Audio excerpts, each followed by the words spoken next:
বিসমিল্লাহির রহমানির রহিম। এই প্রজন্মের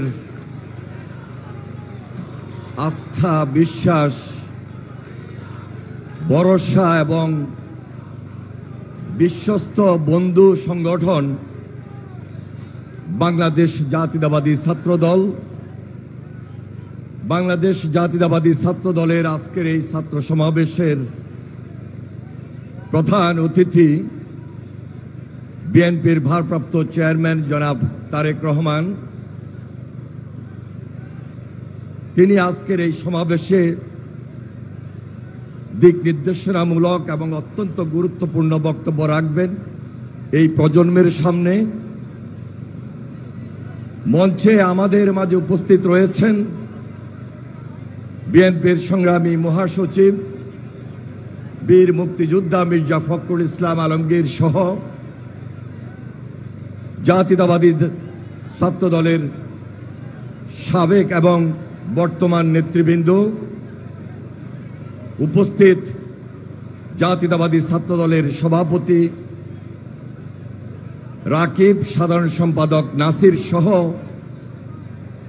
আজকের এই ছাত্র সমাবেশে উপস্থিত প্রাণপ্রিয় প্রজন্মের জাতীয়তাবাদী ছাত্রদলের বন্ধুরা, সবাইকে আমি সংগ্রামী সালাম এবং অভিনন্দন জানাই।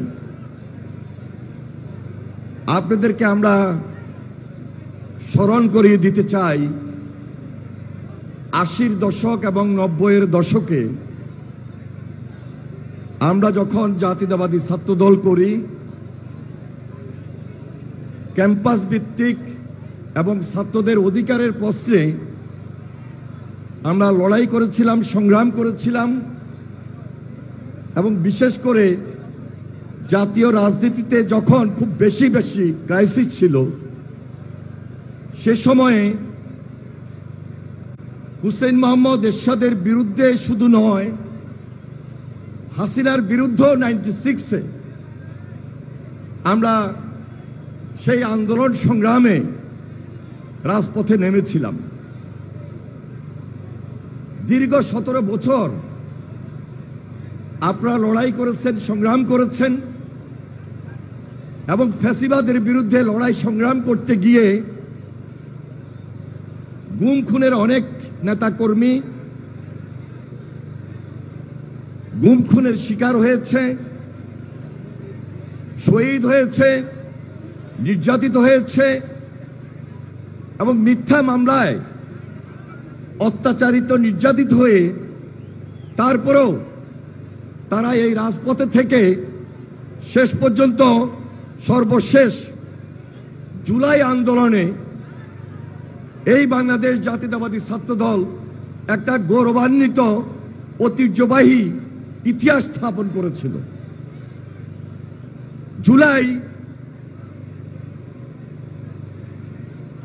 জানিয়ে দেয়, জুলাই বলে দিয়েছে এই বাংলাদেশে ছাত্রলীগের মতো হেলমেট বাহিনীর রাজনীতি থাকতে পারে না। জুলাই জানিয়ে দিয়েছে জুলাইয়ের আন্দোলনের কারণে শেষ পর্যন্ত শেখ হাসিনার মতো ফ্যাসিস্ট পালিয়ে যেতে বাধ্য হয়েছে। জুলাই জানিয়ে দিয়েছিল এই বাংলাদেশে আয়নাঘর থাকতে পারে না, আয়নাঘরকে ধ্বংস করে দিয়েছে। আজকে এই জুলাইয়ের নতুন দাবি, গত ১ বছর থেকে ছাত্ররা, প্রজন্ম, দেশের মানুষ আমরা আমাদের প্রত্যাশার জায়গা থেকে এই অন্তর্বর্তীকালীন সরকারকে বারবার অনুরোধ করেছি দৃশ্যমান হাসিনার বিচার। কারণ হাসিনার বিচারটা যদি না হয় তাহলে এই দেশের মানুষ এই জাতিকে ক্ষমা করবে না। কারণ এই বিচারটা এত বেশি প্রয়োজন, কারণ যে ফ্যাসিবাদের বিরুদ্ধে লড়াই সংগ্রাম করতে গিয়ে আমরা বারবার নির্যাতিত হয়েছিলাম, আমরা বারবার ক্ষতিগ্রস্ত হয়েছিলাম, আমরা দেশের গণতন্ত্র হারিয়েছিলাম, দেশের স্বাভাবিক রাজনীতি নষ্ট করে দিয়েছিল।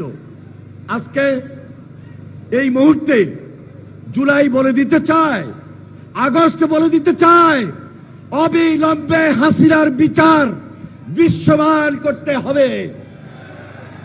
জুলাই আবারও জানিয়ে দিতে চায়, শুধু সংস্কারই নয়, এই যে সংস্কার চলমান প্রক্রিয়া, তার এই সাথে সাথে এই দেশে একটা জনগণের সরকার, একটা নির্বাচিত সরকার খুব বেশি জরুরি হয়ে পড়েছে। আমরা বিশ্বাস করি আজকে বাংলাদেশে একটা যদি সাধারণ, স্বাভাবিক, সুন্দর, নিরপেক্ষ নির্বাচনটা হয়, বাংলাদেশ জাতীয়তাবাদী দল এই সরকারের নেতৃত্ব দিবে তথা বাংলাদেশ জাতীয়তাবাদী দলের ভারপ্রাপ্ত চেয়ারম্যান জনাব তারেক রহমান এই সরকারের নেতৃত্ব দিবে ইনশাআল্লাহ। আমরা 31 দফা ঘোষণা করেছিলাম। স্পষ্টতই এই 31 দফার মধ্যে আমরা জাতীয় ঐক্যমতের কথা বলেছি, জাতীয় ঐক্যমতের সরকার গঠন করেছি। আমার দৃঢ় বিশ্বাস ইনশাআল্লাহ সকল রাজনৈতিক দল আজকে সেই ঐক্যের জায়গায় থাকবেন, ঐক্যকে সুদৃঢ় করবেন এবং এই ঐক্য যেন সুদৃঢ় ঐক্যের মাধ্যমে ইস্পাত কঠিন দৃঢ় ঐক্য হয়, সেই জন্য জুলাইয়ের প্রত্যাশা, আগস্টের প্রত্যাশা, সেই আশাবাদ ব্যক্ত করে আমি আমার বক্তব্য শেষ করছি। খোদা হাফেজ। বাংলাদেশ জিন্দাবাদ, জাতীয়তাবাদী ছাত্র দল জিন্দাবাদ, শহীদ জিয়া অমর হোক, দেশনেত্রী বেগম খালেদা জিয়া জিন্দাবাদ, তারেক রহমান জিন্দাবাদ, জিন্দাবাদ।